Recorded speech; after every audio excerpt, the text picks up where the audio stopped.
नमस्कार दोस्तों, स्वागत है आप सभी का हमारे YouTube channel Jain Negi mathematics में। दोस्तों, अगर आप उत्तराखंड एलटी गणित की तैयारी कर रहे हैं तो आप हमारे चैनल को ज्वाइन कर सकते हैं। अगर आप यूपी टीजीटी पीजीटी मैथ्स की तैयारी कर रहे हैं तो भी आप हमारे चैनल को ज्वाइन कर सकते हैं। इन दो महत्वपूर्ण एग्जाम्स को ध्यान में रखकर ही हमारे द्वारा लगातार एक महत्वपूर्ण सीरीज चलाई जा रही है जिसमें हम आपको टॉपिक वाइज एमसीक्यू प्रोवाइड करवाते हैं। दोस्तों, पिछली वीडियो में हमने कॉम्प्लेक्स एनालिसिस के कुछ बहुत ही महत्वपूर्ण क्वेश्चंस डिस्कस किए थे। अगर आपने वो वीडियोस नहीं देखी है तो मैं उन वीडियोस का लिंक इस वीडियो के डिस्क्रिप्शन बॉक्स में प्रोवाइड करवा दूंगा, आप जरूर जाकर उनको देख सकते हैं। अगर आप हमारे चैनल पर नए हैं तो इसको जरूर सब्सक्राइब करें और ज़्यादा से ज़्यादा शेयर करें। दोस्तों, आज हम इम्पॉर्टेंट टॉपिक लेकर आए हैं जिसका नाम है मॉडर्न अलजेब्रा। हमारा वैसे टॉपिक है लीनियर अलजेब्रा, लेकिन लीनियर अलजेब्रा पढ़ने से पहले मॉडर्न अलजेब्रा पढ़ना बहुत ज़्यादा जरूरी है और उससे रिलेटेड एमसीक्यू भी दोस्तों बहुत आते हैं एग्जाम में। तो आज हम ऐसे ही कुछ महत्वपूर्ण एमसीक्यू लेकर आए हैं जो कि आपको आने वाले एग्जाम में काफ़ी हेल्प करेंगे और हो सकता है कि इनमें से ही काफ़ी एमसीक्यू आपके एग्जाम में आ जाएं। तो चलिए वीडियो को स्टार्ट करते हैं। तो आज का पहला क्वेश्चन है दोस्तों, the number of generators of an infinite cyclic group is. आपको बताना है कि एक इनफाइनाइट साइक्लिक ग्रुप में कितने जनरेटर्स हो सकते हैं। बहुत अच्छा क्वेश्चन है दोस्तों और पीजीटी परीक्षा 2000 में इसके अलावा भी कई एग्जाम में ये आ चुका है। तो इसके लिए दोस्तों आपको सबसे पहले तो पता होना चाहिए कि भाई आपका एक साइक्लिक ग्रुप क्या होता है। कि दोस्तों अगर आपका कोई ग्रुप के एलिमेंट्स, सपोज करो x is element of G, हर एलिमेंट दोस्तों आपका ए की पावर एन की फॉर्म में लिखा जा सकता है तो उसको हम साइक्लिक ग्रुप बोलते हैं। हर एलिमेंट किसी ग्रुप का ए की पावर एन की फॉर्म में लिख लिया जाए तो वो क्या कहलाता है, एक साइक्लिक ग्रुप कहलाता है। अगर उसमें नंबर ऑफ एलिमेंट्स फाइनाइट है तो फाइनाइट साइक्लिक ग्रुप कहलाएगा, अदरवाइज वो क्या कहलाएगा, इनफाइनाइट साइक्लिक ग्रुप कहलाएगा। और जो ये दोस्तों ए है ना, ये एलिमेंट, इसको हम ग्रुप का जनरेटर बोलते हैं। तो जी को हम ए की फॉर्म से भी दिखा सकते हैं। तो जी बराबर आपका क्या हो जाएगा, ए हो जाएगा। इसको आप समझिए कैसे, एक एग्जाम्पल से मैं बताता हूं। जैसे 1 माइनस आई और 1 माइनस 1 और आई माइनस आई है दोस्तों, ये आपका कैसा ग्रुप है, एक फाइनाइट साइक्लिक ग्रुप है जिसका ऑर्डर 4 है। क्योंकि इसका हर एलिमेंट दोस्तों क्या है, आई इसका जनरेटर है, आई की पावर एन की फॉर्म में लिखा जा सकता है इसका हर एलिमेंट। जैसे कि अगर मैं आई का स्क्वायर कर दूंगा तो 1 बन जाएगा, ठीक है। यानी कि 1 को आप आई का स्क्वायर, सॉरी आई की पावर 4 करूंगा तो आपका क्या बन जाएगा, 1 बन जाएगा, ठीक है। आई की पावर 4 करूंगा तो 1 बन जाएगा। इसी तरह से अगर मैं आई स्क्वायर करूंगा तो -1 बन जाएगा। इसी तरह से अगर मैं आई की पावर 1 करूंगा तो आई बन जाएगा और आई की पावर अगर मैं 3 कर दूंगा तो वो दोस्तों माइनस ऑफ आई बन जाएगा। कहने का मतलब है कि हर इस ग्रुप का हर एलिमेंट आई की पावर में लिखा जा सकता है। तो ये जो ग्रुप है दोस्तों आई से जनरेट हो रहा है, आई से जनरेट हो रहा है तो ये इसका जनरेटर कहलाएगा। समझ में आ गया होगा। इसी तरह से जैसे अगर आपका 1 ओमेगा ओमेगा स्क्वायर है, ये भी आपका दोस्तों एक फाइनाइट साइक्लिक ग्रुप है जिसका जनरेटर ओमेगा है, क्योंकि इसका हर एलिमेंट ओमेगा की पावर में लिखा जा सकता है। जैसे ओमेगा क्यूब क्या होता है, 1। इसी तरह से ओमेगा की पावर 1 करेंगे तो भाई ओमेगा आएगा, और ओमेगा की पावर अगर आप 2 करेंगे तो ऑफकोर्स क्या आएगा भाई, ओमेगा ही आएगा, ठीक है ना। तो हर एलिमेंट आपका क्या है दोस्तों, ओमेगा की पावर में लिखा जा सकता है। तो ये भी दोस्तों आपका क्या है, एक, सॉरी यहाँ पर क्या आएगा, ओमेगा स्क्वायर ना, तो यहाँ पर ओमेगा स्क्वायर करेंगे तो भाई ओमेगा स्क्वायर आएगा। तो हर एलिमेंट दोस्तों क्या है कि ओमेगा की पावर में लिखा जा सकता है, ठीक है। तो यानी कि ये भी आपका दोस्तों कैसा है, ये भी आपका दोस्तों क्या है, एक साइक्लिक ग्रुप है जिसका जनरेटर ओमेगा है। हर एलिमेंट को आप ओमेगा की पावर में लिख सकते हैं, ठीक है। तो अब दोस्तों जब बात आती है, अच्छा देखिए इसमें एक चीज और है, ये तो दोस्तों बात आ रही है जब आपका एक एलिमेंट यानी कि आपका ग्रुप है वो मल्टीप्लिकेटिव ग्रुप है।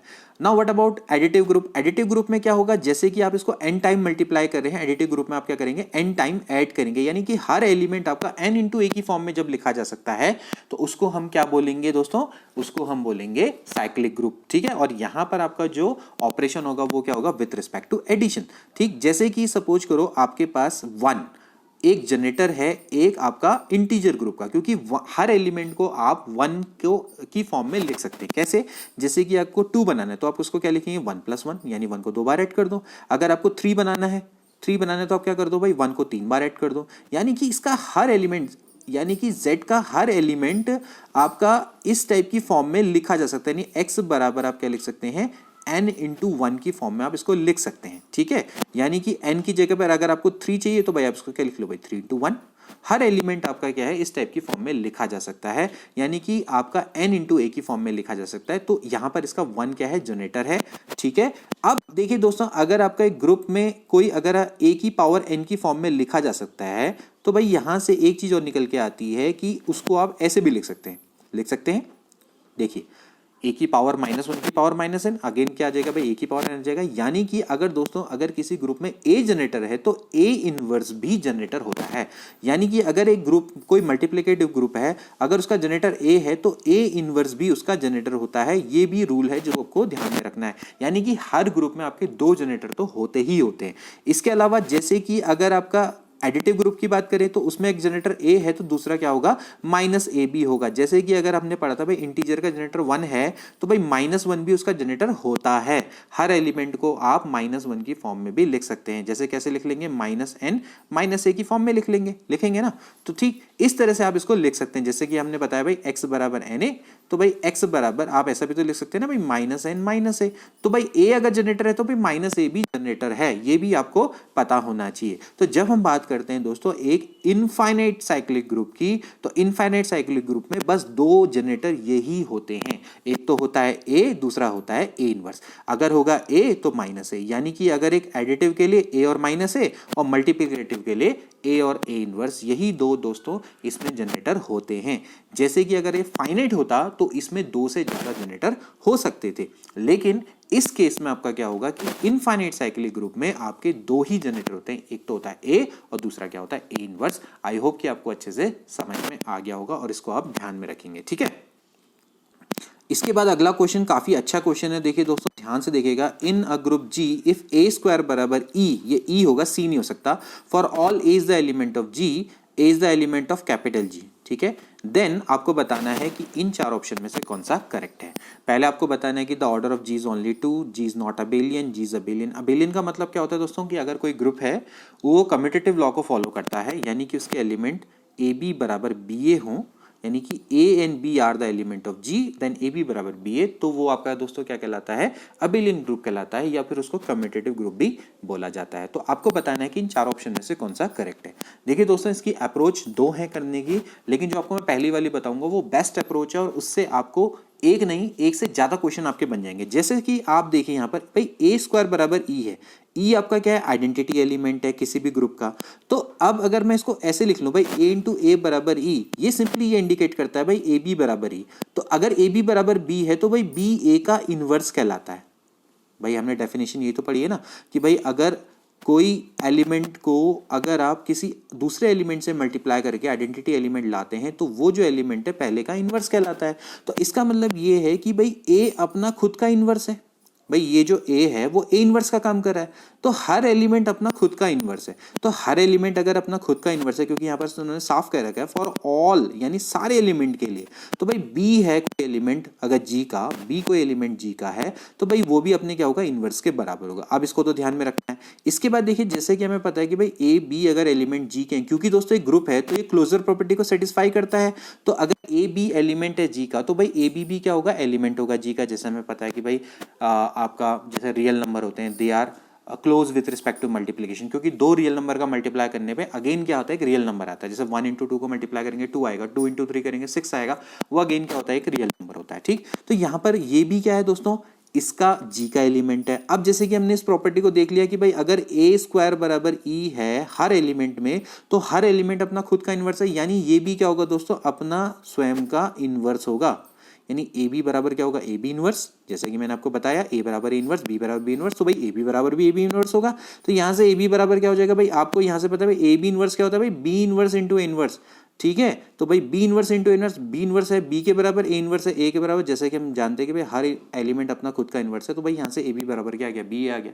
तो भाई ए बी बराबर बी आ गया, तो इसका मतलब ये है दोस्तों कि ये कम्यूटेटिव लॉ को फॉलो करता है, और अगर ये कम्यूटेटिव लॉ को फॉलो करता है तो जी इज अबेलियन। तो सी वाला ऑप्शन इसका करेक्ट है। तो दोस्तों ये बहुत ही बेस्ट अप्रोच है, और यहाँ से आपको दोस्तों 2 चीजें पता लगी कि भाई अगर ए स्क्वायर बराबर ई है तो हर एलिमेंट अपना खुद का इनवर्स होता है, और फिर उसके बाद बी क्या होता है, अबेलियन ग्रुप होता है, ये भी आपको ध्यान में रखना है। इसमें क्वेश्चन ऐसा आ सकता है कि if every element in a group is a inverse of itself, so then आपके पास फिर 4 ऑप्शन आ जाएंगे। तो ऐसा भी क्वेश्चन घुमा फिर आके आ जाता है। तो इसका आंसर भी क्या होगा, जी इज अ कम्यूटेटिव ग्रुप या फिर अबेलियन ग्रुप। आई होप कि आपको अच्छे से समझ में आ गया होगा। इसकी दूसरी अप्रोच भी है जो कि बुक्स में दी रहती है और बहुत खराब अप्रोच है, उसको कभी भी आप उस अप्रोच से मत करिएगा उन क्वेश्चन को। इसके बाद अगला क्वेश्चन, इफ जी बराबर है -1 1 minus i n i then G is, आपको बताना है it is a group under addition, a group under multiplication with identity -1, a group under multiplication with identity i and none of this. देखिए PGT परीक्षा 2004 में कितना simple question है। पहले तो मैंने आपको बताया था अभी एक दोस्तों कैसा ग्रुप है, एक साइक्लिक ग्रुप है, लेकिन यहाँ पर थोड़ा अलग चीज पूछी गई है। ये वैसे दोस्तों आपका एक ग्रुप है, लेकिन आपका ये मल्टीप्लिकेशन के अंडर एक ग्रुप है, लेकिन इसमें जो आइडेंटिटी है दोस्तों वो कितनी है, 1 है। ठीक है, आप इसको कैसे प्रूव कर सकते हैं, आइडेंटिटी एलिमेंट क्या होता है, आइडेंटिटी एलिमेंट के लिए आपको एक टेबल बनाई है। टेबल में आप क्या करते हैं, इनके सारे एलिमेंट को लिख देते हैं। यहाँ पर 1 आएगा तो यहाँ पर क्या आएगा, -1 1 और फिर माइनस आई और आई। ठीक है, और उसके बाद आप यहाँ पर रख देते हैं एलिमेंट को। ठीक, ये ठीक है ना, इस तरह से आप क्या करते हैं, टेबल बनाते हैं। फिर उसके बाद आपको क्या करते हैं, ग्रुप में आपको पता होना चाहिए कि भाई जो इस कॉलम के बिल्कुल सेम आ जाए। ठीक, ये जो आपका कॉलम है इस कॉलम के बिल्कुल जो सेम आएगा उसके सामने वाला एलिमेंट ही क्या होता है, आइडेंटिटी एलिमेंट होता है। तो देख सकते हैं आप यहाँ पर आप -1 से अगर इसको मल्टीप्लाई करेंगे 1 आएगा, ये -1 आएगा, ये आपका आई आ जाएगा, ये माइनस आई आ जाएगा। ठीक है, लेकिन ये आपका देखिए ये वही आ रहा है, ये और आपस में एक जैसे आ रहे हैं। तो इसका मतलब इसकी आइडेंटिटी एलिमेंट कौन है, 1 है। आइडेंटिटी एलिमेंट का तो भाई डेफिनेशन ही होती है ना भाई, a इंटू ई बराबर a। तो किस एलिमेंट से मल्टीप्लाई करें कि वो खुद ही वही एलिमेंट आ जाए। ठीक, तो इसका मतलब है कि इसमें 1 एक ऐसा एलिमेंट है जिसको आप एलिमेंट से मल्टीप्लाई करेंगे तो दोबारा आपका क्या आएगा, a ही आएगा। तो यहाँ पर इसका दोस्तों ये ग्रुप है। अब आप देख सकते हैं इसको, आप आगे जब इसको सॉल्व करेंगे तो इसमें आपका ये क्लोज प्रॉपर्टी को भी सेटिस्फाई करेगा। इसके बाद ये दोस्तों ये आपका एसोसिएटिव लॉ को भी फॉलो करेगा। और इसके अलावा जैसे कि एक ग्रुप बनने के लिए क्या क्या चाहिए होता है, सबसे पहले आपका क्या होना चाहिए, should be close under multiplication. जैसे कि हमने बोला है भाई a b should be the element of G. दूसरा क्या होता है भाई, ये एसोसिएटिव लॉ को फॉलो करना चाहिए। ठीक, यानी कि भाई ए बी इंटू सी बराबर ए बी सी। ठीक, इस तरह से आपका होता है। इसके बाद तीसरा क्या होता है कि इसमें आइडेंटिटी एग्जिस्ट करनी चाहिए। आप देख सकते हैं कि भाई हर एलिमेंट की आइडेंटिटी एग्जिस्ट कर रही है, तो यानी कि 1 इसकी आइडेंटिटी, इसकी क्या है, मल्टीप्लिकेटिव आइडेंटिटी है। और उसके बाद तीसरा क्या होता है कि भाई हर एलिमेंट का क्या करना चाहिए, अगर ए इज द एलिमेंट ऑफ जी तो भाई ए इनवर्स भी क्या होना चाहिए, जी का एलिमेंट होना चाहिए। अगर ए एलिमेंट है जी का तो उसका इनवर्स भी होना चाहिए। तो वो क्या होता है कि भाई जो आइडेंटिटी लिया यानी ए बी बराबर क्या बना दे, ई बना दे। ठीक है, यानी कि ए को आपने एक ऐसे एलिमेंट से मल्टीप्लाई करना है कि जिससे आपका क्या आ जाए, 1 आ जाए। तो अब आप बताइए, जैसे -1 है, -1 का इनवर्स कौन होगा भाई, -1 ही होगा, क्योंकि -1 को -1 से मल्टीप्लाई करके 1 आ जाता है। ऐसी 1 को 1 से मल्टीप्लाई करके 1 आता है। माइनस आई को अगर आप प्लस आई से मल्टीप्लाई करेंगे तो 1 आएगा। ठीक है, तो माइनस आई का इनवर्स कौन है, आई। इसी तरह से आई का इनवर्स कौन है, माइनस आई। तो इस तरह से दोस्तों ये होता है। और ये आपका ग्रुप है विथ मल्टीप्लिकेशन के रिस्पेक्ट में, लेकिन जो इसकी मल्टीप्लिकेटिव आइडेंटिटी वो कितनी है, 1 है। तो आई होप कि आपको क्वेश्चन अच्छे से समझ में आ गया होगा।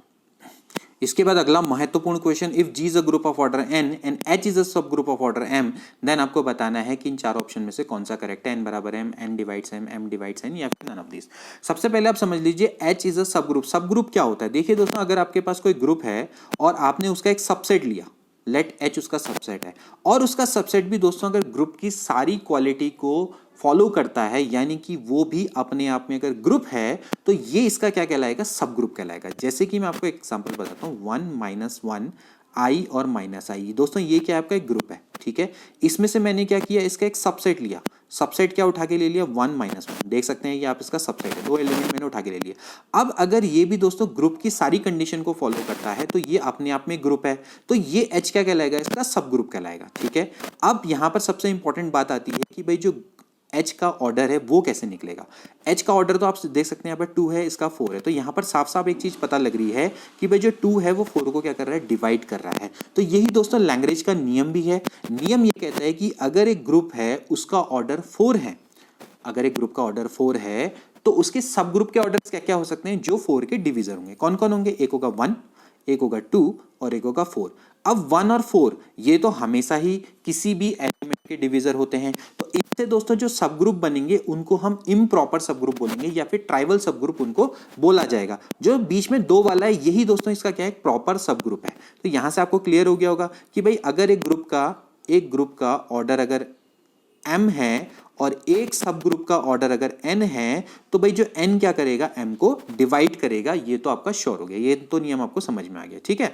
अब ये तो आगे कि भाई ग्रुप का ऑर्डर क्या क्या हो सकता है, तो यहां से आपको पता लग गया होगा भाई। जैसे सपोज करो मैं एक एग्जांपल और देता हूं, एक ग्रुप है उसका ऑर्डर माना 11 है, ठीक है। तो उसके सब ग्रुप का ऑर्डर क्या हो सकता है, उसके सब ग्रुप का ऑर्डर क्या होगा भाई, 1 के डिवीजर कौन होता है, एक तो 1 होता है, एक 11 होता है। तो भाई इसके सब ग्रुप का ऑर्डर क्या होगा, तो 1 होगा तो 11।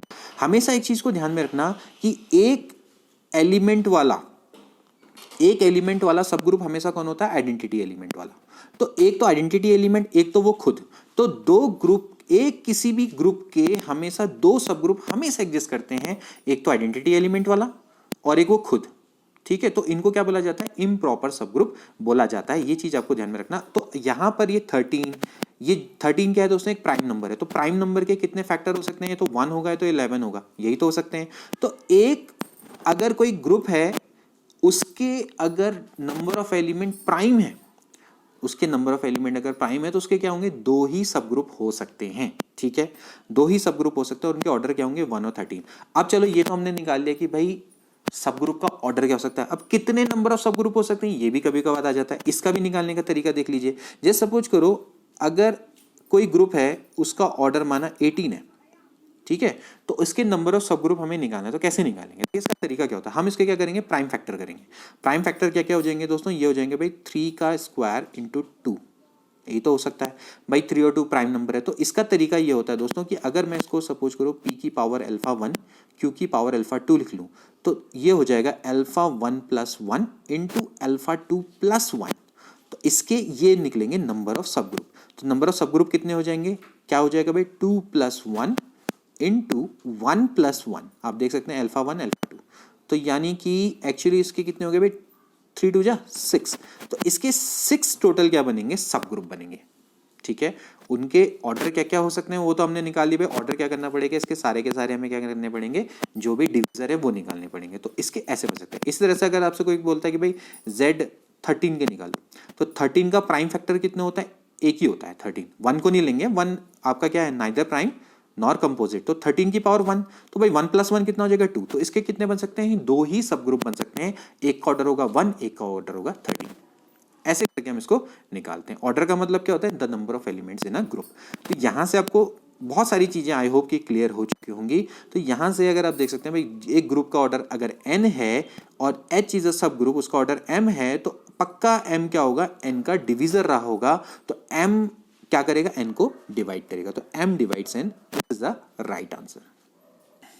इसके बाद बहुत अच्छा question, the number of generator of a finite cyclic group of order 28। बहुत अच्छा question. The number of generator off infinite cyclic group कितना होता है, 2 होता है। लेकिन मैंने आपको बताया था कि अगर फाइनाइट साइक्लिक ग्रुप होगा तो उसके जनरेटर 2 से ज़्यादा हो सकते हैं, और यहाँ पर होंगे ही। देखिए आपको क्या करना पड़ेगा, देखिए 28 को मैं मान लेता हूँ m, ठीक है। तो अगर ये आपको इसके टोटल नंबर ऑफ जनरेटर्स निकालने, तो इसके तरीका ये होता है कि दोस्तों आपको क्या करने पड़ेंगे, m के रिलेटिव प्राइम ढूंढने पड़ेंगे। तो m कॉमा n क्या आना चाहिए, 1 आना चाहिए। रिलेटिव प्राइम समझते हैं ना, रिलेटिव प्राइम वो नंबर होते हैं कि जिनमें 1 SCF होता है। SCF यानी हाईएस्ट कॉमन फैक्टर, इसमें 1 होगा। तो आपको क्या करना है, कुछ नहीं करना है। आपको 28 के क्या करने पड़ेंगे दोस्तों, जितने भी आपके रिलेटिव प्राइम है उनको ढूंढना पड़ेगा। यानी कि उनमें और 28 में 1 के अलावा कुछ भी कॉमन नहीं आ सकता। तो सबसे पहला रिलेटिव प्राइम कौन होगा दोस्तों, इसका 1, ठीक है। रिलेटिव प्राइम यानी कि 1 और 28 में 1 ही कॉमन आएगा। इसके बाद आप देख सकते हैं इसमें 2 में तो कॉमन आ जाएगा, 3 में कुछ भी कॉमन नहीं आएगा, 4 में नहीं आ सकता, 5 में नहीं आएगा। 4 में मतलब आ सकता है, 5 में नहीं आएगा, 6 में बिल्कुल आएगा, 7 में, 8 में, 9 में, देखिए 9 में कोई भी कॉमन नहीं आ रहा, ठीक है। 7 तो काटता ही है ना। फिर इसके बाद 10 में भी कॉमन आ जाएगा, 2 कॉमन आ जाएगा।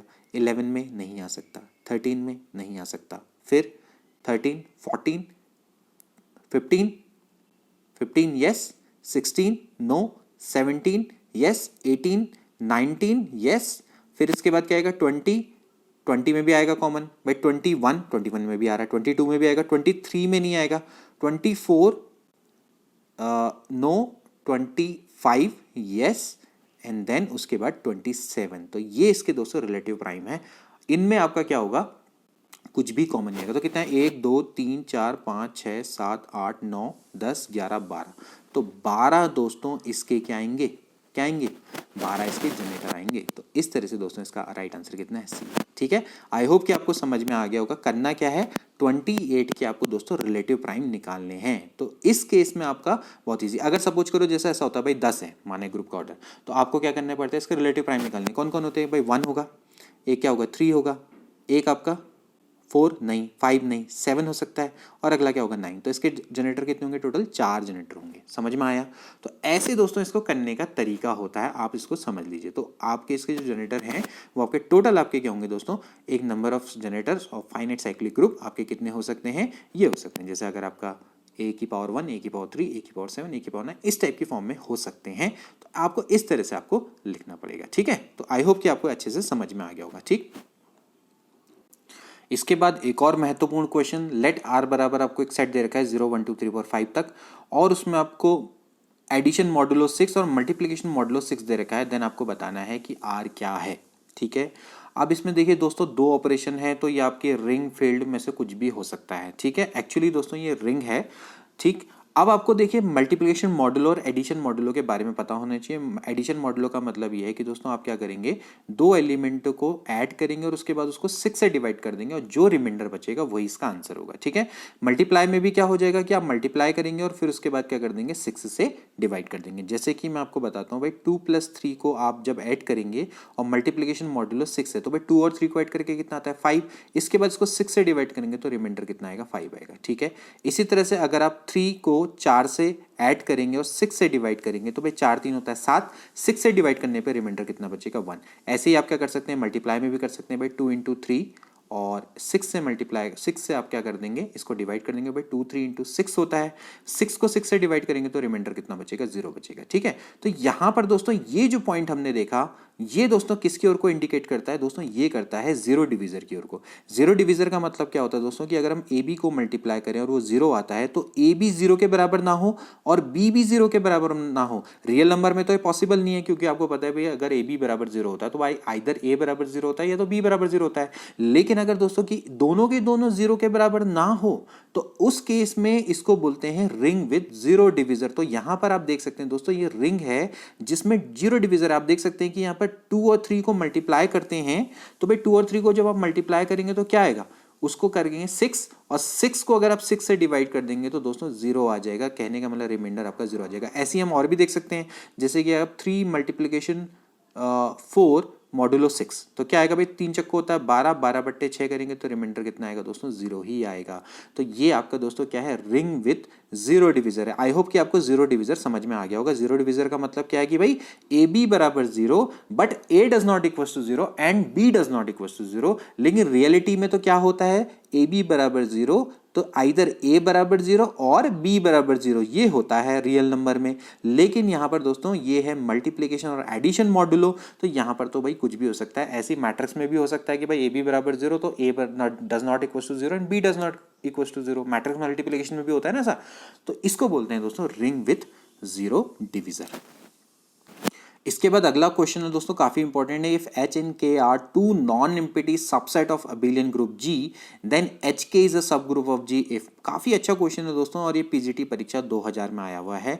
काफी इंपॉर्टेंट दोस्तों ये क्वेश्चन है, और इस पर जो बेस्ड एक्चुअली थ्योरम है दोस्तों वो ये है कि if H and K are two subgroup of G then H K is also a subgroup of G and H K बराबर आपका के एच होता है। ये आपका थ्योरम होता है। तो यहां पर से आपको थ्योरम से पता लग गया होगा कि भाई अगर एच के सब ग्रुप है जी का तो भाई एच और के क्या होंगे, दोनों के दोनों क्या होंगे, सब ग्रुप होंगे। दो सब ग्रुप का प्रोडक्ट आपका क्या होता है, एक एच के बराबर सब ग्रुप होता है और इसके साथ एच के बराबर क्या होना चाहिए, के एच होना चाहिए। दोस्तों ये बहुत इंपॉर्टेंट थ्योरम है, इसको आप ध्यान में रखेंगे। तो इसका आंसर क्या होगा, एच एज वेल एज के आर सब ग्रुप ऑफ जी। और पीजीटी परीक्षा 2000 में आ रहा है।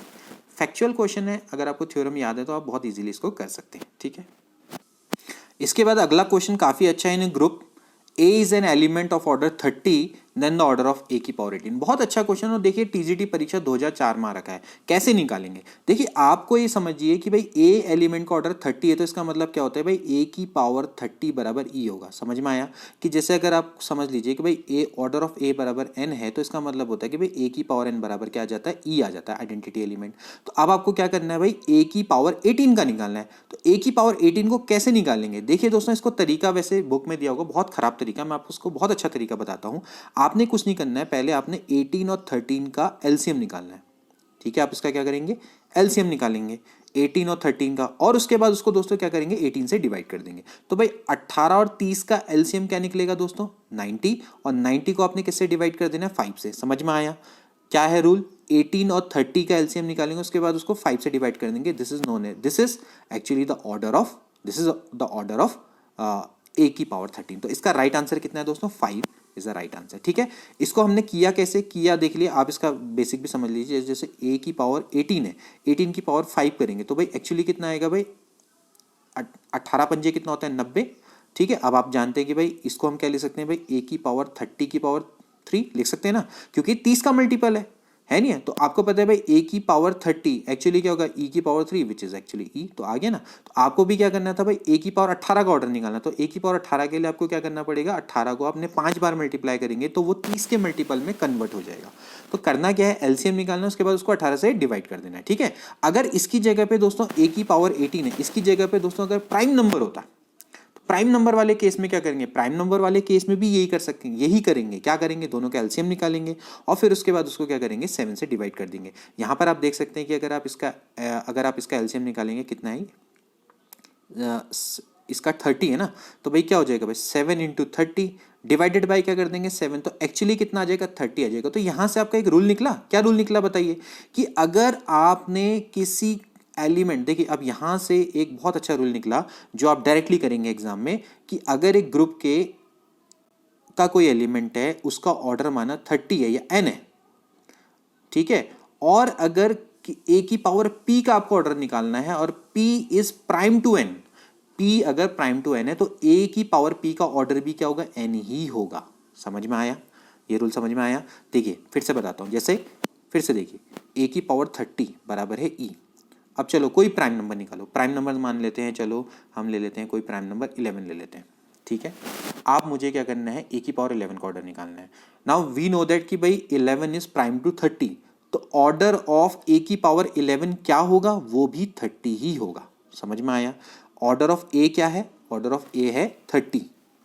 ठीक है, तो ए की पावर 30 बराबर ही। अब आपको क्या निकालना, ऑर्डर ऑफ ए की पावर 11 निकालना है। तो ऑर्डर ऑफ ए की पावर 11 कैसे निकालेंगे, वो भी दोस्तों आपका क्या होगा, 30 होगा, क्योंकि 11 इज प्राइम टू 30। समझ में आया, ऐसे करके निकालते हैं। ठीक, क्योंकि आपका क्या होगा भाई, 11 और 30 का आप एलसीएम निकालेंगे, 11 और 30 का एलसीएम निकालेंगे तो वो तो भाई 11 इंटू 30 आएगा, इसमें तो कुछ भी कॉमन आना नहीं है भाई, आपको पता है। और डिवाइडेड बाई क्या हो जाएगा, 11 हो जाएगा, जैसा मैंने आपको रूल बताया। तो बराबर कितना हो जाएगा, 30। तो इस तरह से हम दोस्तों इस क्वेश्चन को करते हैं। इसके बाद एक और बहुत महत्वपूर्ण question, in a group order of a बराबर है m, ऑर्डर ऑफ b बराबर n है और a b is the element of g, then which of the following statement is correct. आपको बताना है कौन सा स्टेटमेंट करेक्ट है। आपको देखिए यहां पर से a की पावर m बराबर है e और a की पावर b की पावर n बराबर है e। ठीक है ना, तो आपको बताना है कि भाई ऑर्डर ऑफ ए बी क्या होगा। ठीक, तो जो ऑर्डर ऑफ ए बी होता है दोस्तों, वो क्या होता है, एलसीएम ऑफ एम एन। जैसे कि मैंने अभी आपको बताया था, भाई आप क्या करेंगे, इसका एलसीएम लेंगे। तो भाई जो इसका एलसीएम आएगा वही दोस्तों क्या होगा, इसका ऑर्डर होगा। देखिए मैं आपको बताता हूँ इसको, जैसे सपोज करो आप समझिए भाई ए की पावर 5 बराबर ई आता है। ठीक है, और बी की पावर, चलिए बी की पावर 4 बराबर भी ई आता है। ठीक है, अब आपसे कोई कहता है भाई ए बी का ऑर्डर निकालो, इसका मतलब क्या है भाई, ऑर्डर ऑफ ए बराबर है 5 एंड ऑर्डर ऑफ बी बराबर भी आपका कितना है, 5। तो भाई ए बी की क्या पावर करें कि भाई एन आ जाए, ये तो इसका मतलब है। तो भाई ए बी की आप क्या पावर करेंगे, देखिए ए बी की वो पावर करेंगे कि इन दोनों का क्या ले लेंगे, एलसीएम ले लेंगे। तो इन दोनों का एलसीएम लेंगे तो क्या आएगा दोस्तों, 5 चक्को होता है भाई 20, इनका एलसीएम आएगा 20। तो ए बी की पावर अगर आप 20 करेंगे तो भी क्या आ जाएगा, ई आ जाएगा। तो ए बी का ऑर्डर क्या होगा दोस्तों, 20 होगा। आप देख सकते हैं यहाँ पर कैसे करेंगे, देखिए ए की पावर क्या हो जाएगा भाई 20 इंटू बी की पावर 20।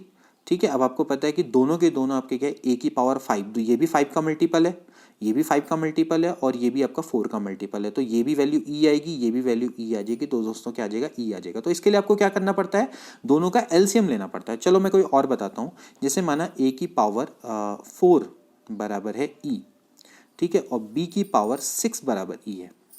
ठीक है, अब आपको ज़्यादा अच्छे समझ में आएगा। तो अब आपको क्या करना है, दोनों का क्या लेना है, 4 और 6 का एलसीएम लेना। 4 और 6 का एलसीएम क्या आएगा, 12 आएगा। ठीक, तो आपका क्या हो जाएगा भाई, ए बी की पावर 12 बराबर ई हो जाएगा। आप देख सकते हैं भाई, ए की पावर 12 इंटू बी की power 12 both are the multiple of 4 and 6। ये 4 का मल्टीपल है, 6 का मल्टीपल है, तो ये ऑफकोर्स क्या आ जाएंगे, ई और ई आ जाएंगे। ठीक, तो इस तरह से दोस्तों हम इसको करते हैं। तो कहीं ऐसा मत समझ लेना कि भाई क्या हो जाएगा भाई, आप o b order of a b बराबर एम एन कर दे। तो ऑर्डर ऑफ ए बी बराबर क्या होना चाहिए, एलसीएम होना चाहिए। तो none of this is a right answer. हाँ, अगर दोनों के दोनों प्राइम नंबर होते, दोनों के दोनों आपके क्या होते, प्राइम नंबर होते, देन आप कह सकते हैं कि भाई ऑर्डर ऑफ ए बी बराबर एम इंटू एन। जैसे कि फिर से, जैसे दोनों प्राइम नंबर है तो क्या हो जाएगा भाई, रिलेटिव प्राइम भी कह सकते हैं इनको। जैसे 7 है, एक मान लेते हैं 9 है, तो भाई क्या हो जाएगा, ऑफकोर्स यहाँ पर क्या होना चाहिए, इस केस में क्या हो जाएगा भाई, दोनों का मल्टीप्लाई 9 7 63। तो इस केस में आपका दोस्तों क्या हो जाएगा कि भाई जो ऑर्डर ऑफ ए बी है, ऑर्डर ऑफ ए बी है वो आपका दोस्तों क्या हो जाएगा, 63 हो जाएगा। ठीक है ना, जैसे ये इस ऊपर वाले एग्जाम्पल में भी देखा था, इस ऊपर वाला एग्जाम्पल था ना, ये देखिए 5 और 4 था, 5 और 4 था, ये दोनों रिलेटिव प्राइम थे, दोनों में 1 के अलावा कुछ भी कॉमन थे, तो इनका एलसीएम क्या है, दोनों के प्रोडक्ट के बराबर आया। तो इस केस में जो ऑर्डर ऑफ ए बी है वो दोनों, वो क्या है, दोनों के ऑर्डर के रिस्पेक्टिव प्रोडक्ट के बराबर है। ठीक है, इसके बाद एक और महत्वपूर्ण क्वेश्चन जो कि ज्यादातर एग्जाम में पूछा जाता है कि H1 are two subgroup of a group G, then H1 intersection H2, यानी कि दोनों का इंटरसेक्शन क्या होगा। देखिए, अगर H1 और H2 दोस्तों अगर दो एक सब ग्रुप हैं, ठीक है, तो इसका मतलब ये है कि भाई H1 इंटरसेक्शन H2 भी उसका क्या होगा दोस्तों, सब ग्रुप होगा। इसको आप ऐसे भी समझ सकते हैं भाई, H1 is a subset of G and H2 is also the subset of G। तो भाई होता क्या है कि भाई H1 इंटरसेक्शन H2 भी क्या होता है, सबसेट होता है G का। तो वो भी क्या करेगा दोस्तों, G की सारी क्वालिटी को फॉलो करता है। लेकिन जब बात आती है दोस्तों यूनियन की, तो यूनियन हो भी सकता है और नहीं भी हो सकता है। इसके लिए कंडीशन ये होती है कि भाई one content in the other. कहने का मतलब ये है कि एक दूसरे के अंदर कंटेंट हो। तो अगर माना सपोज करो कि भाई H1 is a subset of H2, तो भाई H1 यूनियन H2 बराबर H2 आ जाएगा। तो उस केस में आपका क्या हो जाएगा भाई, H2 इज अ सब ग्रुप, तो दोनों का यूनियन भी आपका क्या होगा, सब ग्रुप होगा। ये हो सकता है। ठीक, तो आप यहां से ये, तो आपका मतलब ये मान के चलिए कि ये थ्योरम यूनिवर्सल टाइप का है, हर जगह ऐसी होता है। जैसे आपकी सब रिंग हो गई, तो भाई सबसेट ऑफ टू सब रिंग इज ऑल्सो रिंग। ठीक है ना, मतलब कहने का मतलब द इंटरसेक्शन ऑफ टू सब रिंग इज ऑल्सो रिंग।